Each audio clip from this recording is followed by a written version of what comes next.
Good morning, everybody, and welcome to the podcast. I'm Karen Weaver. Today, we're joined by Jordan Acker, and Jordan is a regent at the University of Michigan. He is a Michigan graduate, and he's actually the youngest regent to graduate in this 21st century.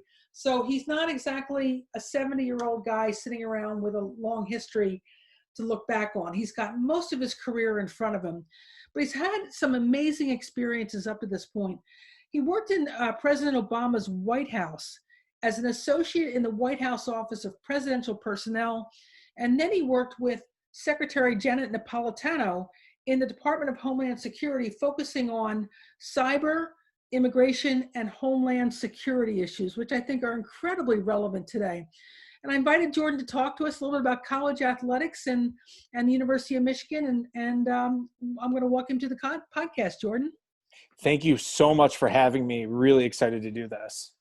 Well, let's start with the news that broke overnight, which is the new Big Ten commissioner, Kevin Warren, launching an anti-race, anti-hate, anti-racism, anti-hate coalition that's going to embrace nearly everybody that touches the Big Ten. It would be students, it would be athletes, it would be coaches, it would be presidents, it would be, I'm sure, athletic directors.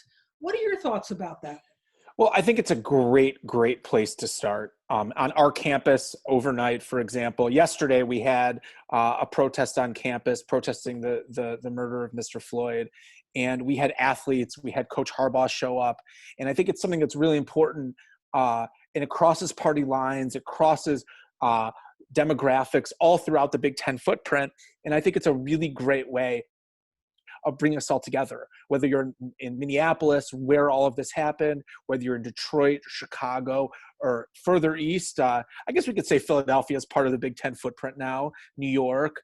The commissioner would definitely say New York's part of the Big Ten footprint. Absolutely. And the one thing that we can see is that Big Ten athletics can bring everyone together. We can make sure that this kind of hatred, this kind of activity is not okay.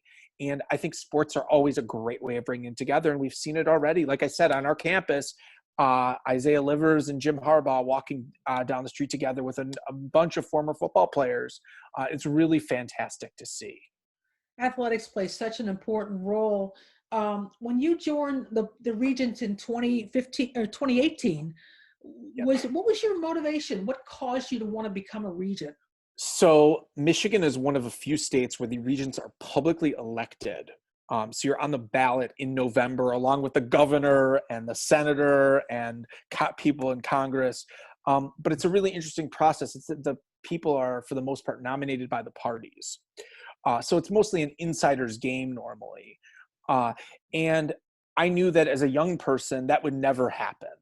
I tell people that I wanted to be on the board of regents, and I'll tell you why in a minute. I'll just go through the process a little bit. But people would say, that's crazy. Young people aren't regents. That's for, other people. And I think about the issues affecting academics today, affecting athletics today, affecting our hospital system today. These things are things that young people have to have a voice at the table for. So not only would I say that young people can be regents, can be trustees of universities, I think they should be. I think about a story. Actually, I went to a conference right after I was elected, and I was sitting next to a new Michigan State trustee, a woman named Kelly Tebe, who's actually younger than me. And we were sitting there, and these trustees were talking about, or they were giving a presentation on issues, and the trustees had no idea what they were talking about. I was talking about gender issues, and it went completely overhead. And Kelly and I looked at each other, and we just said to ourselves, this is why young people need to be in the room. And so what did it look like? I put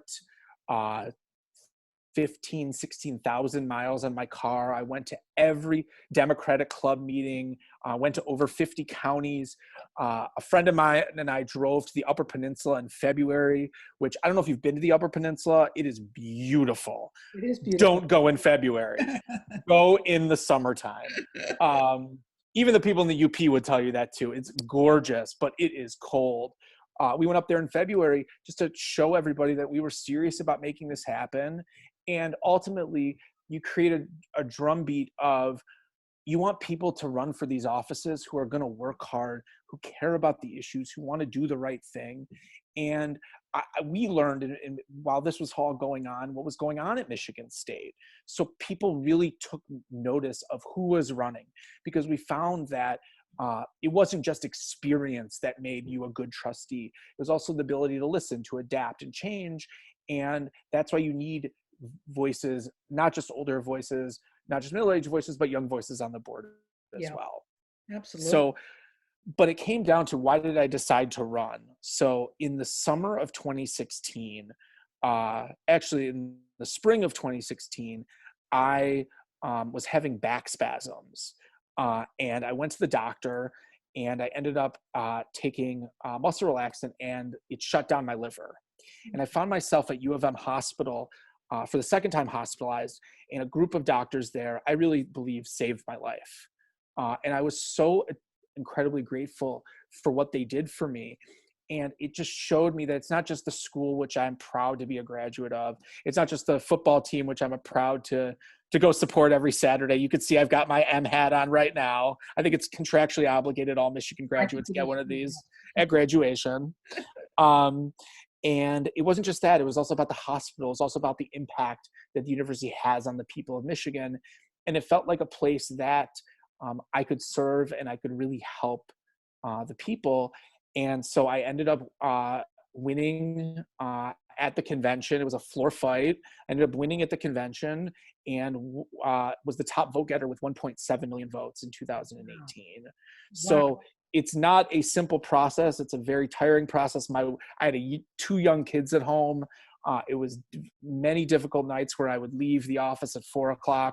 I would drive clear across the state, give a 15-minute speech, take some questions, and drive all the way back. But that's what it required, because ultimately these jobs require hard work when you're in them. And I think they should require hard work if you're running for them too. That's an amazing story. How trustees get onto boards is so different from state to state. So do you all have an equal split between Republicans and Democrats on the board? No, so actually I defeated an incumbent Republican. The way it works is you elect two people every 2 years for 8-year terms. Going into 2018, it was a 5-3 Democratic majority. Both Democrats won in 2018. Now it is a 7-1 Democratic majority. Got it. But the thing that's important about U of M and about these boards in Michigan is that they're usually not very partisan. You're so focused on the importance of the university, and everybody from the person on the far right to the far left, when you go into the room with your other regents, it's just about what's best for the university. And I found that. I mean, one of the board members is the former chairman of the Michigan Republican Party. We agree on almost nothing politically. He's a big Trump supporter. I'm not. And yet we put that away when we go into that room, because ultimately for us, we both share one thing in common, and that is our first love in life is the University of Michigan. Yeah, and that's the most important thing. Don't tell my wife that, although I think she might know that already. It might be a good model for the rest of the country right now to decide what we all love and put that first, right? It's true. It's true. And that's what we see across the board, is that we may disagree on how to get there, but academic excellence, athletic excellence, medical excellence is what everyone strives for, period, no matter where you are on the political spectrum. So in your time in the Obama White House, before we get into athletics, you focused on cybersecurity, immigration, and homeland security. How does that inform your work on the board right now? So I think the biggest thing that I take away from my time there, and I spent most of my time in the administration of the Department of Homeland Security, which is the second largest by numbers agency. It includes everywhere from FEMA, immigration, to the Coast Guard. It's all part of Homeland Security. And it's also very decentralized, just like a university is. You have to learn how to turn, what I like to call, it's like turning a giant ship. It requires tons of hands on the wheel, and it takes a long time to move. And I think that way of learning the administration, understanding how the systems work to be able to accomplish things, it translates very well from government to the university. Oh, interesting.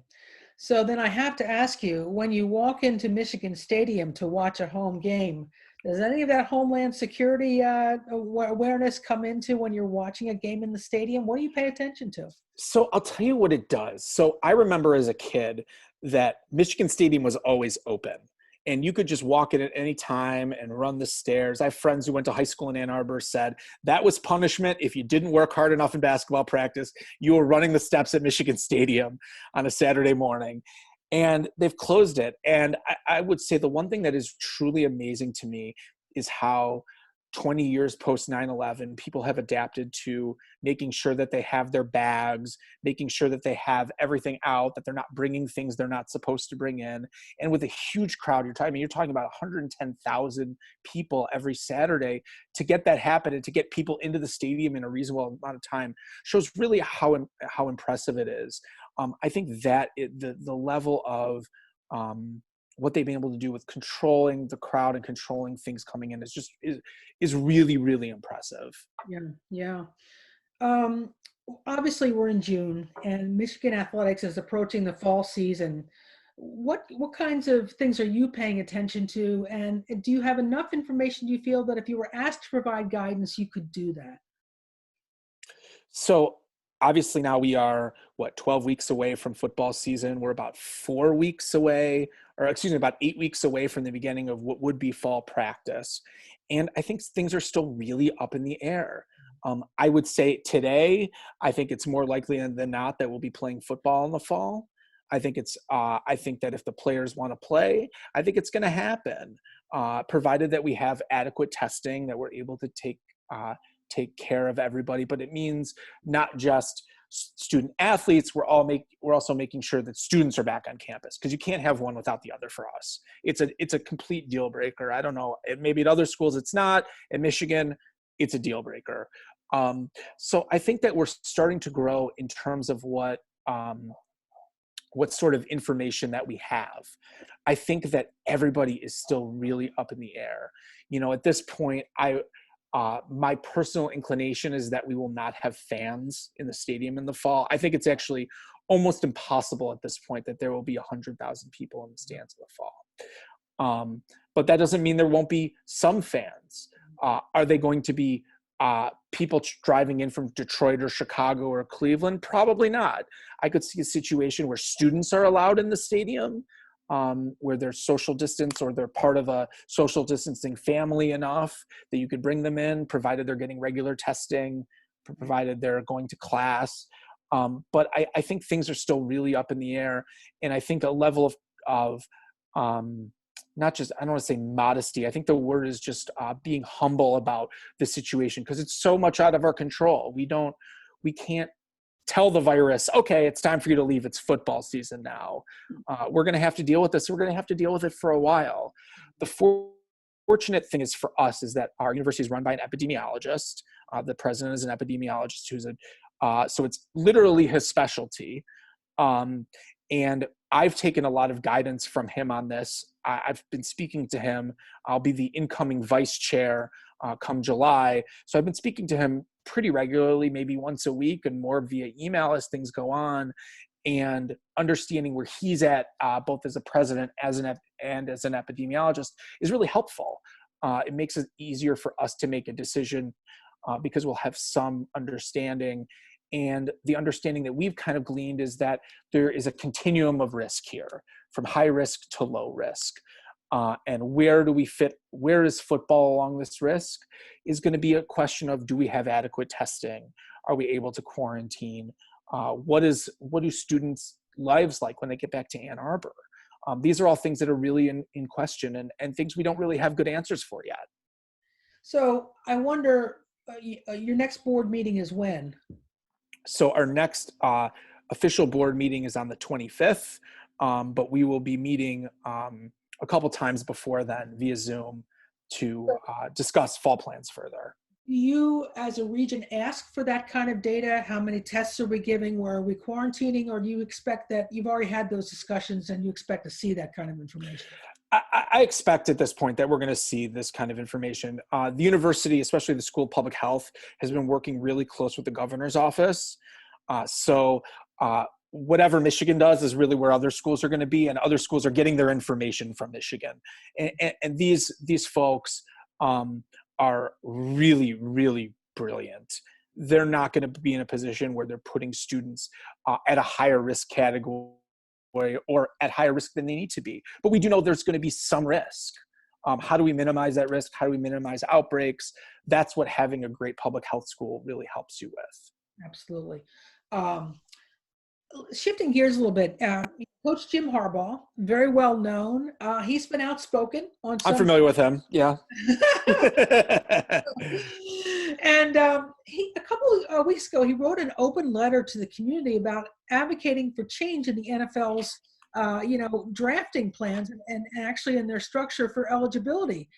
If his ideas are implemented, this could impact Michigan's program because simply Yep. football players wouldn't stick around as long. How much do you as a region think about those issues? I think about this a lot because I personally, I feel like the NCAA has been ripe for change for a long time. And I think that Coach Harbaugh, to whatever criticism people have about him, has really been on the cutting edge of this stuff. And to me, I really like that. I like when all of our faculty members, all of our staff, all think, what can I do more to help my students?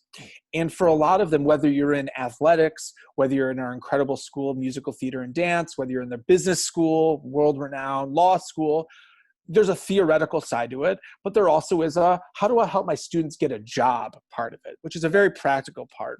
And we never would say to, for example, at the business school, no, you shouldn't go take $1 million a year job working for Google, right? That would be crazy. We never tell a student who is at the School of Musical Theater and Dance, no, you shouldn't go get an internship on Broadway and get paid. That would sully you in some way. I mean, that would be a ridiculous thing to say. In fact, it's so much though at Michigan that one of the selling points in the School of Musical Theater and Dance is that they literally rent out Carnegie Hall for agents to come see their talent as seniors. I mean, think about that. Like, that's the whole purpose of the education, is that you get the theoretical, but you also can get a job. So when it comes to Coach Harbaugh, I think he's thinking down the same lines, is how do I prepare my students for the rest of their lives? If their time is in football is really short, how do we prepare them for beyond that, whether it's a career in sports, whether it's a career in business, whether it's graduate school? And so I think the way he thinks about this is right on. And I think that ultimately, it's not just about wins and losses. And Michigan's never really about wins and losses. It's really about doing things the right way, and doing right by our student athletes. And, one of the things that kind of gets lost in the tradition and all of the other things is that for years and years and years, Michigan has been an innovator. We were the first ones to put in turf in the Big Ten, lowering the field, the helmets with the helmets to identify your receivers down the field. This was all the innovation that Michigan provided. And I think as Coach Harbaugh continues to look forward, I think it's absolutely the right way of looking at things, that we're going to continue to innovate, because ultimately what will drive the best student athletes to Michigan is that innovation. That if my coach is thinking about me going pro or having a career after football, then I know that I'm in the right place for me. That's a really refreshing way to look at it, because I feel like when so many people write about college sports, they write about Coach Harbaugh and other innovative coaches, they tend to think it as, well, he's not like everybody else was, so what's wrong with him? Rather than Right. what's wrong with the system that they came up in, right? It's absolutely right. And that's why I think Coach Harbaugh on this has been so refreshing, because it's not about their time playing for the University of Michigan. It's what the University of Michigan provides them in terms of an education, in terms of athletics, in terms of life and cultural experience. That's why people were so upset when he was taking people. Remember, he started taking people abroad for spring practice, and people said, oh, that's horrible. I can't believe he's giving them a paid vacation. And it's like, hang on a second. Student athletes work very hard. A lot of them do not have the opportunity to study abroad. And a lot of them, because of this, had 2 weeks of practice. They learned and were able to go in different culture. And then a lot of them spent their spring semesters in Europe or in South America or in South Africa. That is an incredible opportunity that goes far beyond the football field, because ultimately for us, as great as our student athletes are on the field, what they produce off the field is just as impressive. Yeah, that's pretty amazing. So bringing it back to today, we've had so many cities. I think we're up to over 140 now that are engulfed in protests, both peaceful and some with unfortunately violent actions. How can Michigan, as a national leader in higher education, provide support to all students who are impacted by the tragic death of George Floyd and address how the pandemic has upended their lives? So it's a great question. It is a broad one. You probably need a whole 2-hour podcast just on this question alone. But there's one part of it that I think is really important to address. And that is Michigan has a problem on this. One of the big problems is that Michigan has a perception, and unfortunately the perception is sometimes backed up in data, of being a rich kid's school, of being a school populated by wealthy white suburbanites.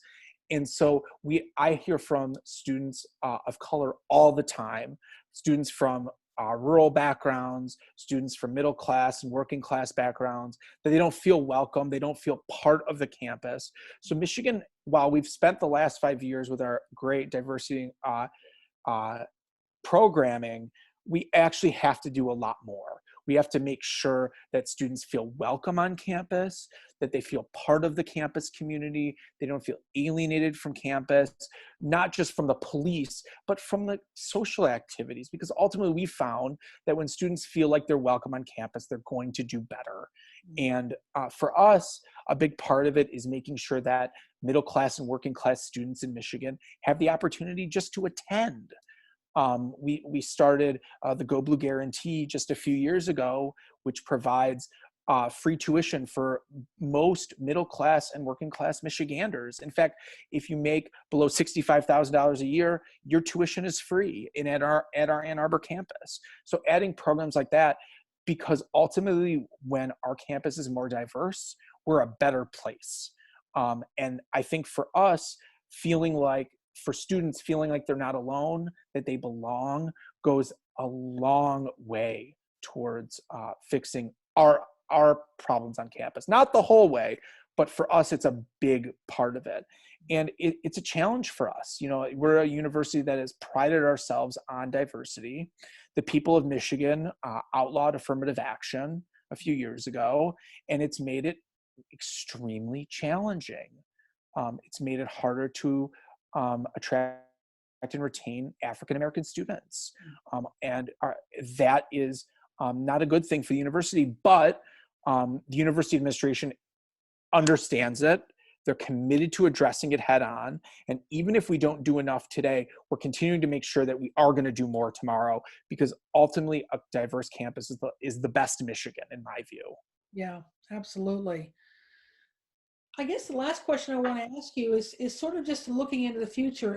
If football and some of the other sports come back and the athletes are still wanting to protest, wanting to visibly bond together and show what they think about what happened to George Floyd, or how their family economics have changed so dramatically, and they're feeling a little bit frustrated with that.